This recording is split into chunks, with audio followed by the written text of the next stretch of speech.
First, I want to thank everybody who's ever supported me since I started competing on this show. It's been an insane amount of support that allowed me to keep on doing this, and it's a lot of fun, and I appreciate it. Everything, all the shares, and all my friends and family, they go and watch me compete. It's just great to be able to do this, it really is. If you guys saw the show tonight, I placed 12th overall. I failed on the walking bar, and still not the best performance, not something that I'm proud of or anything, but I still qualified for Vegas, and the way I saw it is that I was going to make it up in Vegas. I was going to do my best, absolute best to make up for that, because that was not something that I was expecting, and I really thought I could beat that course, and I just got impatient a little bit, but also my movement was off, and that's why I missed that course. But we have some really good friends and family over here in South Texas. We're here at Miguel's house. Miguel's right there. You can show him right there. He's a big fan. Big fan and friend, and his family, they always support us. Yeah. They have his daughters and his son, and my friends over here, Mike, Vic. And a genius architect. yeah, you can see we have the Lego course. We start here with the quintuple steps, the tilting slider, spinning log, cargo crossing, swinging spikes, the warped wall, salmon ladder, staggered bar. Actually, it's walking bar. We call it staggered bar at our gym. And then cliffhanger, and then the invisible ladder, which is last. And if you can get really close on that, that is pretty awesome. No blueprints needed. Diego killed it on the course, creating it with Legos. I want to thank everybody here, the twins. They always go to the gym. Bianca. And, thanks for always supporting us and everything. I want to show you what happened with me. The first night I beat the first 6. It was a great performance. I felt solid all the way around. I was confident. And I knew I could do it, so I beat it very easily. But I trained really hard. It just shows, it looks easy on the course when I do, because I trained for it. This one was a little tricky because there was humid, right? Dew. There was a lot of dew buildup on the rolling log, and I slipped on this platform. If you saw that the first night, it was very, very wet out there in Houston that night, so a lot of ninjas were feeling that. That kind of stinks that was the reason why you went out, but you never know what happens. It's outside and the elements. Our friend David went out here on the cargo crossing the first night.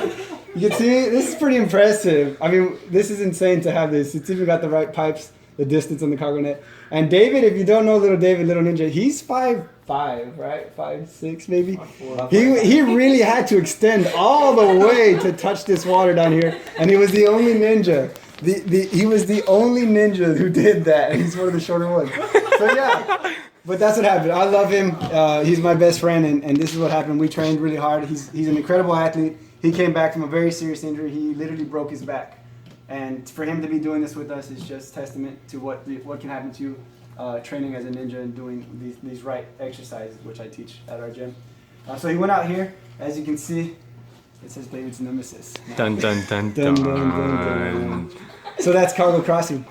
If you kept on going, this léché was very difficult, because you had to counter the weight right here, and it was wet the first night, so these 2 bars were wet. That jump was very, very far. It didn't feel like it, but it was very far compared to the amount of power you needed to get there. So understand that there were some ninjas that didn't make it. That's very difficult. The swinging spikes wasn't too bad if you had really good grip.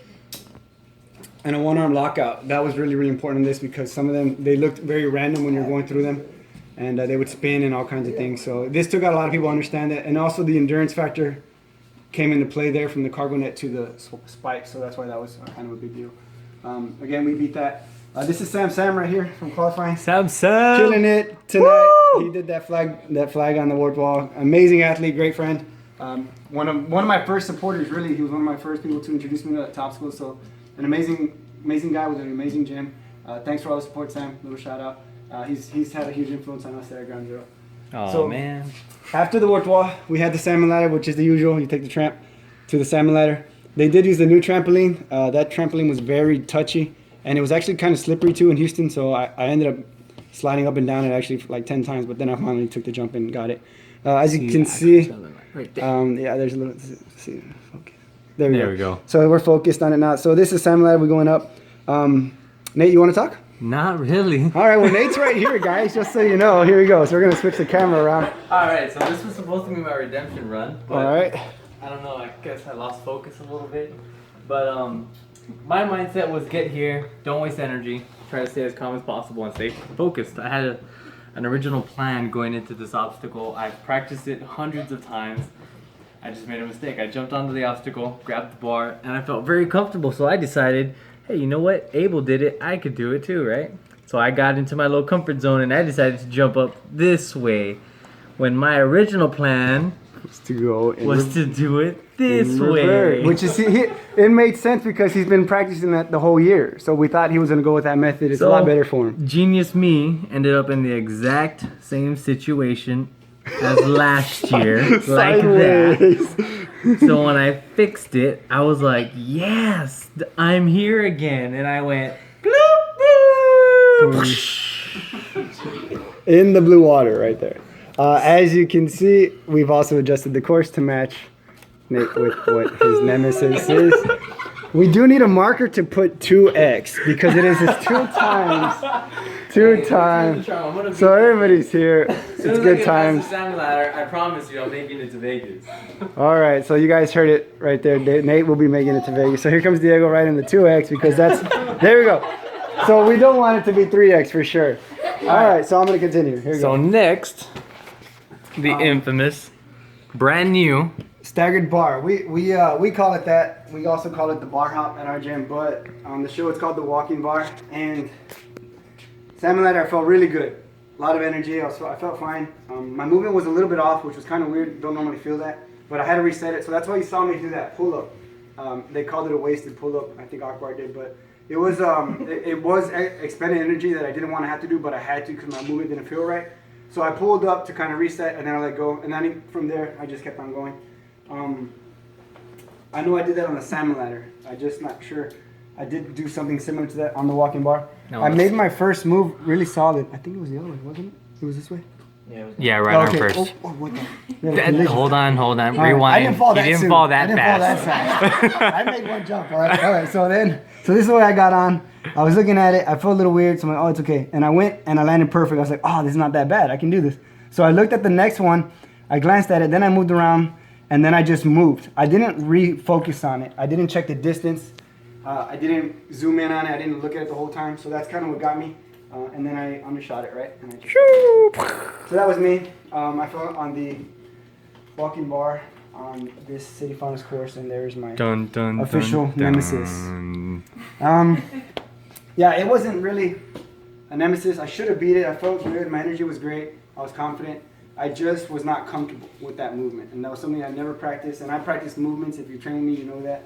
And that's where I felt. So luckily I went fast enough. I wasn't going for time, which was kind of weird, but I still placed fast enough to go 12. And that's why you'll see me in the Vegas National Finals.